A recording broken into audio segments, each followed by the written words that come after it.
Mas, kalau pertama itu kalau yang dari Indonesia hati-hati sama apa namanya, sama biro-biro gitu.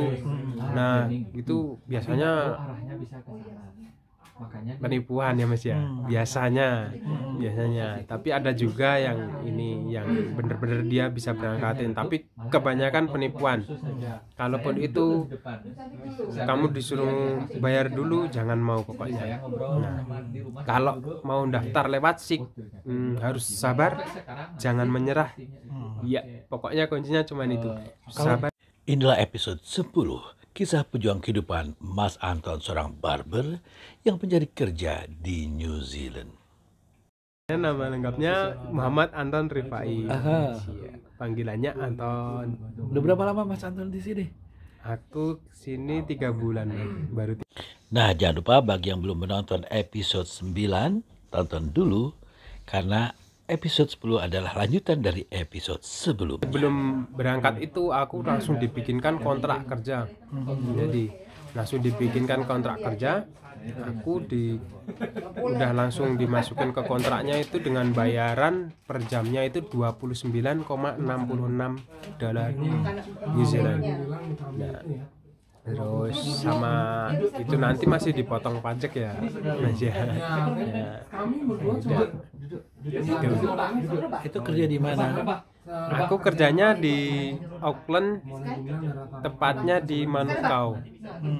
Manukau. Ini apa, di salon gitu? Ya, di barbershop. Ya. Kemudian ternyata apa yang dijanjikan kontrak sesuai tidak dengan apa yang didapat. Nah, itu masalahnya, Mas. Itu masalahnya.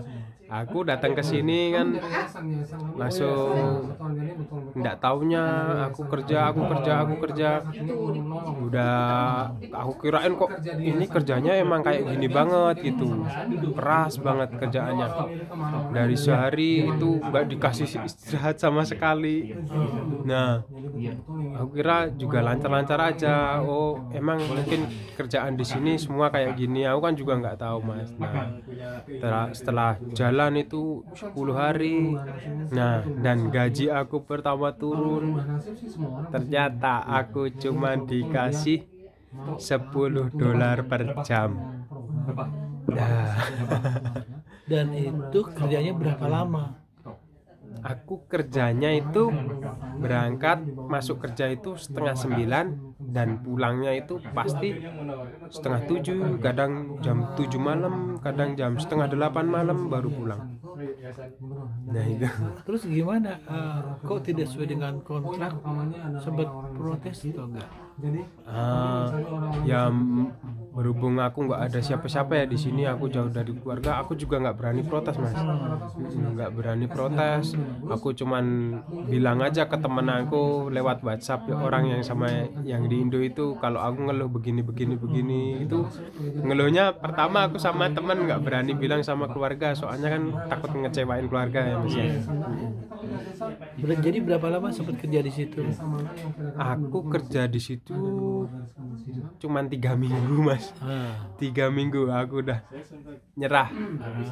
Akhirnya aku ini ngeluh di forum di grup-grup New Zealand Indonesia itu. Aku ngeluh, aku kok kerjaanku berat banget kayak gini, emang kayak gini ya kerja di New Zealand. Nah, terus banyak itu kan orang yang komen, nggak mungkin lah kamu accredited Embroid Work Visa kok sampai kayak gitu, kan nggak mungkin gitu, kamu ini mengada-ada. Duh Mas, aku bicara apa adanya Mas, emang aku kerja kayak gini, dibayarnya cuma segini, nggak dikasih istirahat kayak gitu. Ya udah, terus akhirnya ada salah satu orang itu inbox aku di Facebook. Nah, tanya-tanya tentang masalah ini. Nah, akhirnya itu ditolongin deh sama dia. Jadinya keluar dari tempat kerja yang sebelumnya itu. Aku sempat bilang keluar gitu karena aku dikatain sama bosnya itu. Dikatain, boleh ya disebut ya, aku dikatain anak haram Mas. Makanya aku kan emosi langsung naik. Kalau aku cuman dikatain yang kata-kata kasar pakai bahasa Inggris aku nggak masalah mas, cuman kalau itu kan terlalu sensitif sehingga aku langsung marah saat itu dan aku bilang I'm done with this job gitu. Aku mending berhenti. Aku ya harga diri kan mas, itu kan mengejek orang tua juga. Terus Orang New Zealand gitu ya. itu orang bukan, itu orang Timur Tengah aslinya mas, dia pendatang juga dari Timur Tengah. Tapi dia maksudnya legal, udah lama di sini, punya usaha di sini gitu. Dia udah dapat PR di sini, udah tinggal di sini udah lama. Jadi iya. Terus ketika keluar kan berarti kontraknya gimana dong? Nah itu kontraknya itu katanya dia mau nyabut visa aku kan. Nah, dia yaudah kamu pengennya keluar, yaudah keluar aja bilangnya gitu. Aku mau cabut visa kamu. Nah aku kan bingung mas, nggak bisa ngapa-ngapain. Aku cuman mikirnya aduh balik ke Indo ini, padahal kesini kan niat cari uang. Hutang juga masih banyak kemarin beli tiket ya. Iya mas, niatnya cari uang biar ekonominya lebih maju gitu. Nggak taunya gitu, udah pikiranku udah mentok ya saat itu. Akhirnya sekarang gimana bisa dapat kerja lain? Nah, terus ya itu dari yang aku ngeluh di grup itu, terus ada satu orang yang inbox aku, terus nanya-nanya aku tentang masalahku itu, terus dia mau nolongin aku, ngenalin sama satu orang itu, satu orang yang bisa nyelesain masalah aku yang saat itu. Dan sekarang gimana permasalahannya? Kontraknya nggak dicabut? Nah itu kan langsung aku disuruh ngelaporin ke imigrasi tentang dia bayarnya under kontrak ya kan ya, di bawah under kontrak kan 29, sedangkan aku terimanya 10, itu kan disuruh ngelaporin ke imigrasi New Zealand gitu. Nah terus kayak nggak dikasih istirahat, terus apa namanya, aku disuruh gantiin biaya visa aku ke sini itu yang $3.000 juga kan, aku disuruh gantiin. Nah ya udah aku laporkan dia sama verbal abuse yang dia ngatain aku anak itu lah. Nah itu akhirnya diurus sama imigrasi dan aku sekarang langsung dibuatkan ini visa korban eksploitasi. Itu tapi cuma 6 bulan. Tapi bisa kerja di sini. Bisa, itu soalnya open work visa juga. Cuman jangkanya cuma 6 bulan dan harus dapat dalam 6 bulan itu aku harus dapat accredited orang yang bisa sponsorin aku. Insyaallah mudah-mudahan dapat. Amin mas ya. Tapi saat ini sekarang kerja di mana? Aku sekarang di barbershop daerah Tauranga. Terus gimana penghasilannya di situ? Bagus mas, bosnya bagus banget.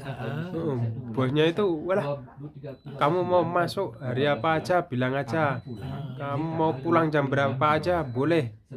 Yang penting kamu bilang kamu nyaman, kamu nggak tertekan di sini. Ternyata dia lebih menghargai orang mas. Aku makanya bersyukur banget ketemu dia. Terus sejamnya dibayar berapa di sini? Kalau di sini aku dikasihnya bagi hasil mas. Bagi hasil, jadi setiap aku motongnya dapat banyak, nanti aku bagian 60%, dia yang 40%. Gitu. Terus so far gimana kira-kira, udah bisa ngirim uang ke Indonesia buat nyicil hutang? Alhamdulillah sudah mas. Udah mantep banget itu di situ. Kerjaannya udah enak, orang-orangnya baik semua. Alhamdulillah banget. Nama barbershopnya apa yang di sini? Namanya Hip City Barbershop Di Tauranga. Iya di Tauranga. Roughly boleh nggak kira-kira berapa juta dapatnya per bulan di sini? Oh di sini ya. Kan turun naik kan? Turun naik soalnya kan Kira-kira aja. aku kebetulan kan masih baru juga di sana. Nah jadi harus nyari pelanggan sendiri. Kalau pas per minggu itu banyak, aku bisa terima sampai $1.000 New Zealand. Nah kalau pas sepi paling ya 600. Iya. Mudah-mudahan ke depan lebih banyak lagi ya. Terima kasih sharingnya. Satu lagi yang terakhir mungkin saran-saran Tuhan supaya tidak terjadi lagi kalau ada penipuan-penipuan seperti ini, apa sarannya? Mas, Kalau pertama itu kalau yang dari Indonesia hati-hati sama apa namanya, sama biro-biro gitu. Nah itu biasanya penipuan ya Mas ya, biasanya tapi ada juga yang ini yang bener-bener dia bisa berangkatin, tapi kebanyakan penipuan. Kalaupun itu kamu disuruh bayar dulu, jangan mau pokoknya. Nah, kalau mau daftar lewat SIK harus sabar, jangan menyerah. Iya, pokoknya kuncinya cuma itu, sabar dan jangan menyerah. Kalau terjadi ditipu di New Zealand seperti Mas Anton, apa yang sebaiknya dilakukan? Oh, Mas. Nah itu pokoknya ini aja, join di grup itu. Kebanyakan orang Indonesia baik-baik Mas, dia mau bantu juga masalah-masalah Ya, kita. jangan diam aja ya. Jangan diem aja, pokoknya tetap sharing sama orang-orang yang di grup itu, bagus dia. Banyak orang. Satu, terima kasih banyak ya, thank you ya. Iya Mas, assalamualaikum. Waalaikumsalam. 2, 3. Please like, share, subscribe New Zealand Channel. Semoga informasi ini bermanfaat. Jangan lupa like, share, dan subscribe. Agam Jaya, New Zealand Channel melaporkan.